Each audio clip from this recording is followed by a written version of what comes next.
office. And so just as an intro, this is the February 9th, 2021 Acquisitions and Dispositions Committee meeting.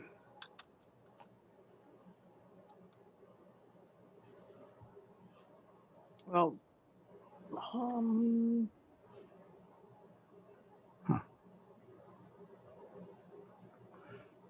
Well, I sent Brian a message saying, can you hear any of us? We can hear you and everyone else. So sometimes it tells me I have to, because I called in on my phone.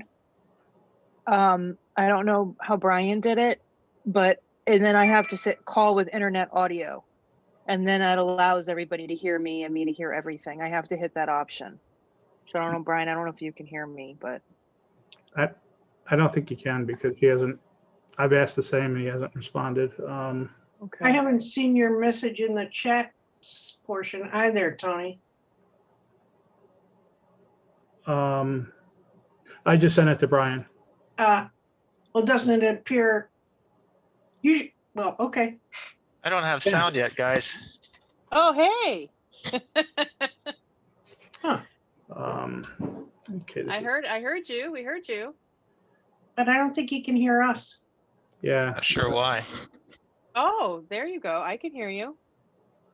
Can you Yeah. hear me? Jeanette, you can hear me? Yes, I can hear you. See if I'm doing something. You're back. Oh, there we go. Okay. For some reason, the volume on my headphones is turned down. Ah, Sorry for the delay. it's okay. Technical issues. Yeah. Okay. Can you hear me now, Brian? I can. Hey, all right. Good afternoon. So we'll call the meeting to order at 3:34. Or can we do that yet? Are we recording? Yes, Sure. we're recording. We're Okay. all set. Great. And Tony, I just want to bring up the agenda. Okay. This is all. I've got to figure out how to do this because I lose all you guys and I get an odd screen. I can bring it up on my end. I just got to find the right email here. You're doing it. Yeah, no, it's there. I just can't see anyone, so that's going to be life. So I'm fine. Yeah, if you do side-by-side gallery view, you should be able to see everybody, all of us on the sidebar.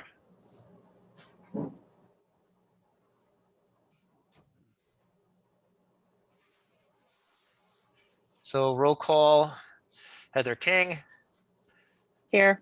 Jeanette Nicholson, Here. Catherine Hedgeman is muted. Sorry, Tony I'm here. Tony here. Tazi. Here. I think that's all of us. Sorry.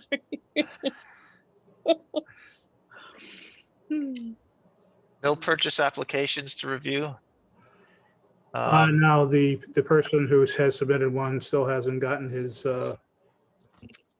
letter of credit. So And properties approved for sale. Well, you'll go down the list there. 790 River, 103 Ferry, and 899 River have all closed. yay. Hey. Hallelujah. Very exciting. Oh, here's my agenda. Okay. Tony, you might want to scroll up through the agenda there. Enforcement issues, foreclosure status updates. So the foreclosure action on 3209-3211 was served about a week and a half ago, and they've got some more time to answer. I've not heard anything back from CNH Solutions or from any attorney or anything. If for some reason I don't hear anything at all in the next couple weeks, I'm gonna send just an email with an attachment saying, hey, you know, I served this on you, the Secretary of State, and so far you're in default, and see if I can get their attention. If not, then we'll just take a default judgment. Okay. And then the seat enforcement program. Any updates on that? SEAT has gone around and I believe they have inspected every building with the possible exception of 288 10th Street. And I need to develop a spreadsheet to take the information that George Brower from SEAT has been sending to me. So, you know, basically we have a flashcard to look at. Yep. And Kate, I know I promised I'd do that for you, so I'm doubling up on my promise here. Yep. And updates on properties. Do you want to go straight to updates on projects, Tony? And then Yeah, actually, circle back? that's exactly what I was going to say. All the properties are projects. So, Yep. So on 791 River Street, TAP is working to generate a list. They have been waiting to get some information from one of the contractors who had gone into the building and found more information. He was able to get that information to TAP last week, and good. so they're working on that. With the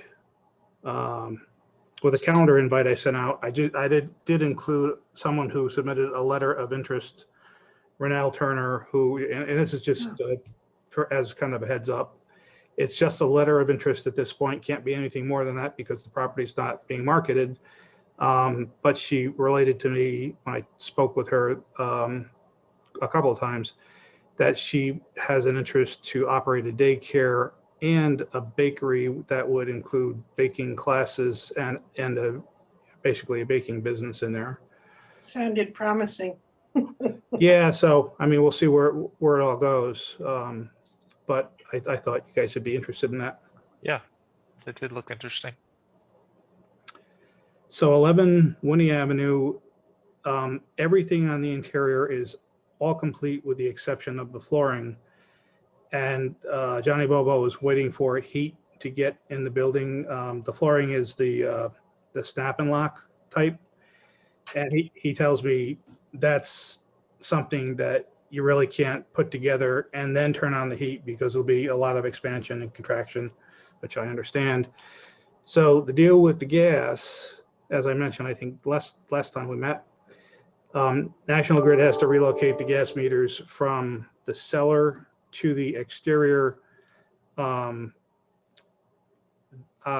asked Russ Reeves yesterday if he could look into it for me because he said he knew someone at National Grid who has helped him in the past.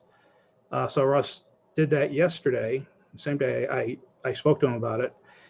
And he said the reply he got back was his contact at National Grid is going to do what he needs to push it forward. So other than the flooring on the interior, the exterior foundation wall was found to be in need of more repair after the old porch was taken off. Reeves has to do an updated design for that. He's going to submit it to the city the week of the 22nd. And when I talked to Russ actually yesterday about all the projects, I indicated to him that we really need to get 11 Winnie Avenue done because I mean, we're going to be in okay shape with cash flow for a while, but we are going to need to get some properties on the market or the cash flow situation is going to go back into rough territory again. 54 Fifth Avenue, the issue there again is heat. This turned out to be kind of crazy because the cost to put in a heating system was over $15,000. So we tried to get several contractors who would just install the equipment if we purchased the materials to keep it under 15K. Russ Reeves talked to Family Dens, and they are willing to do it for, they're going to submit a revised proposal to do it for $14,950. Surprise, surprise. I'm waiting to get a cost of what the materials would be. Dan's sent WB Webb, the plumbing supplier, a list of what equipment would be needed. So I need to get that and the revised proposal from Dan's. And I need to get that in front of the finance committee so they can make a recommendation to the board in time for next week's meeting. If that makes sense. So they're gonna do materials and labor for 14,950.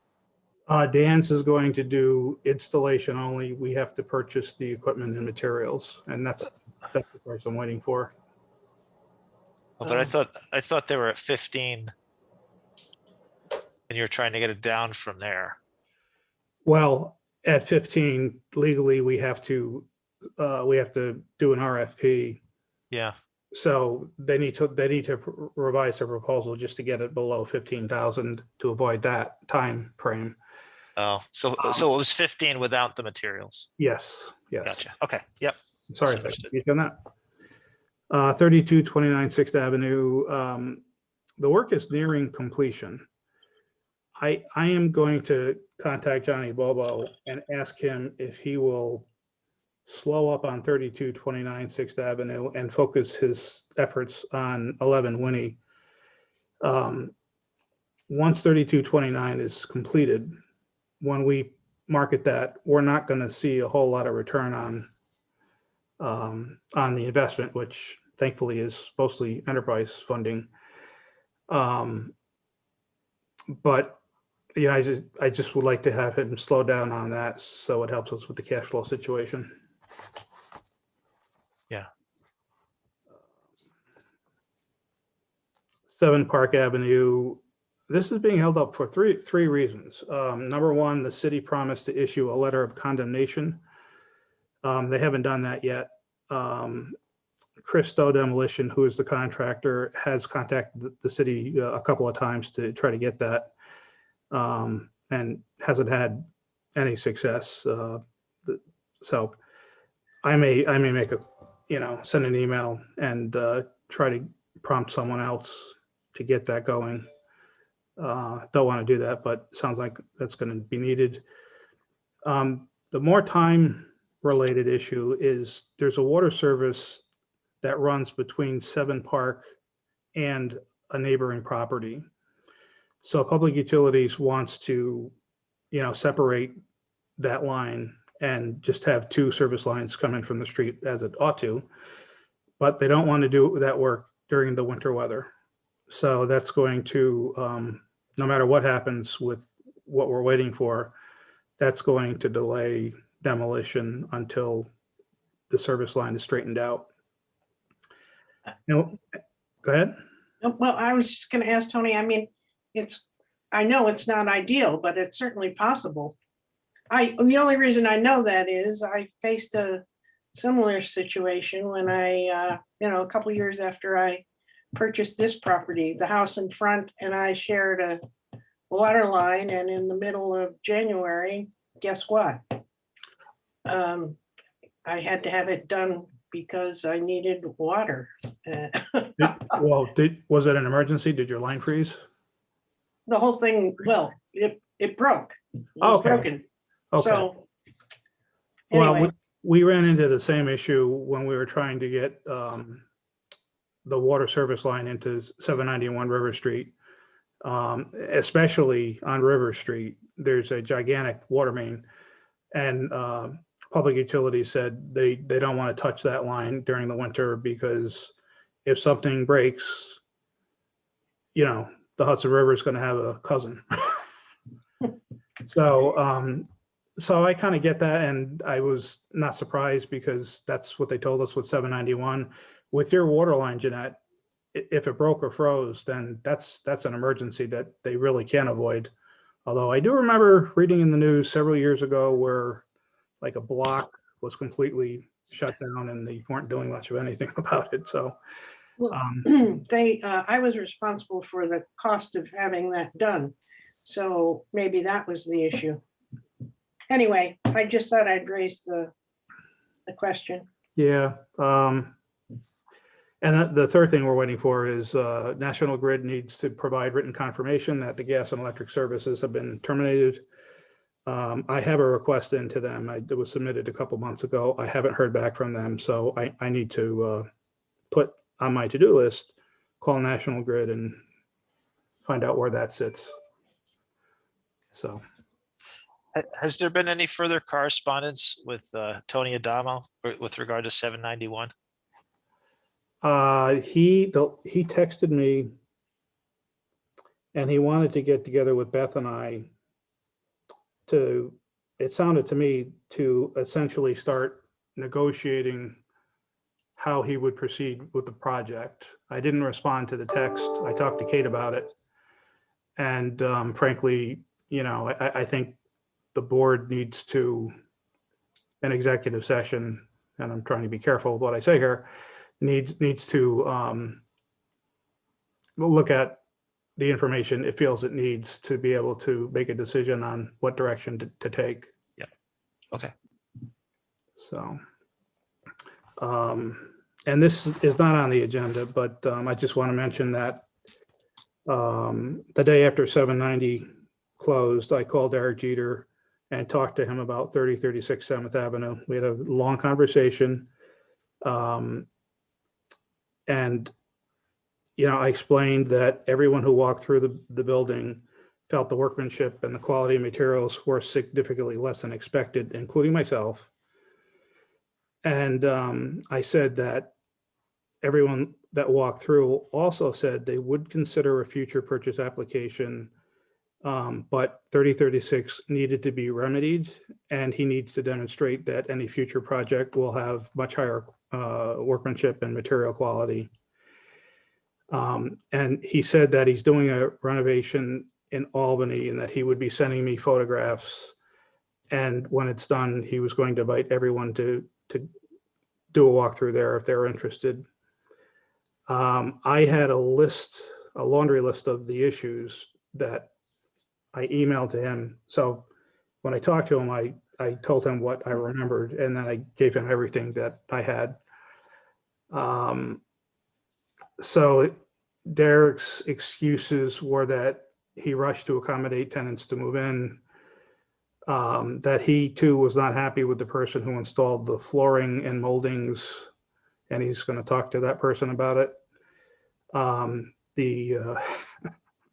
The refrigerator situation, Yes, I let's hear that. I kind of said, Derek, you know, I mean, how the heck did it end up there? I said, you can't access the cabinets. And his reply was, well, if I move the refrigerator, I'd have to take away the cabinets. And I said, well, but you can't get to them anyway.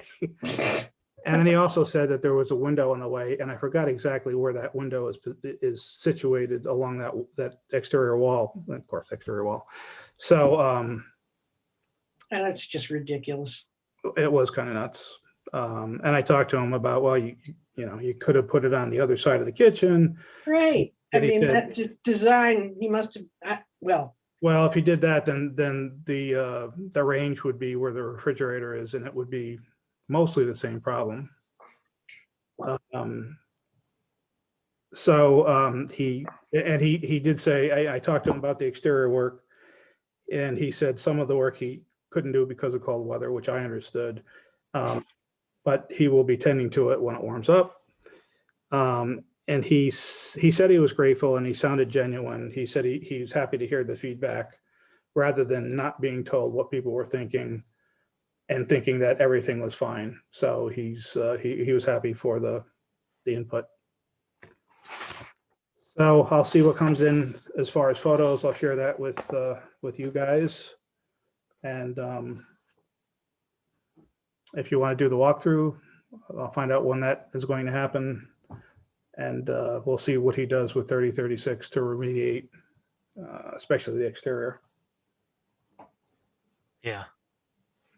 I guess I'm stuck on the refrigerator issue. Yeah, I saw.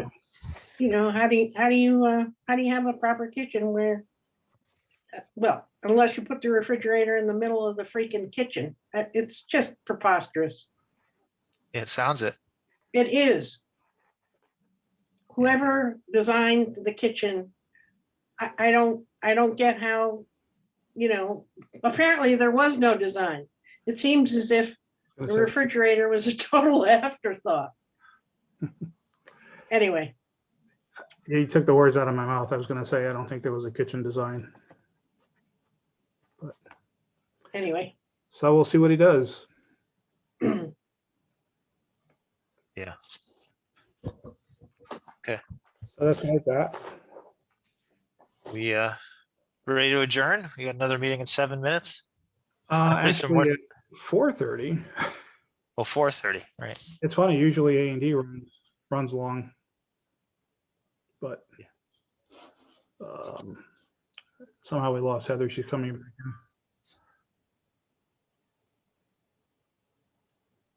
So Just in time. Sorry, guys. I got kicked off I'm getting a new phone system installed, so I'm sorry. I'm back. Yep. Okay. Just in time to adjourn. Oh, geez. Well, I was only gone for a minute. See, all the fun stuff happens. All right. If there's nothing else, oh, I did want to, I just mentioned, there are no sets of minutes for this or for executive committee. And that's not Seat's fault. It's because I didn't get them the meeting information until probably about 10 days ago. Usually I get it to them right after the meeting. So I didn't want anyone to think that Seat fell down on the job. As usual, it was me. Mm,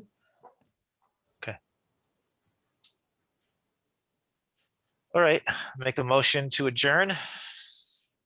I'll I'll second. second. Yeah, I'll third. All in favor? Aye. Aye. Okay. See you at 4:30. Meeting adjourned you at at 4:30. 3:54. Thank you, Alrighty. guys. Have the rest of a good week. You too. Two. Hope Bye-bye. to see everybody soon. This is, bye. Bye-bye.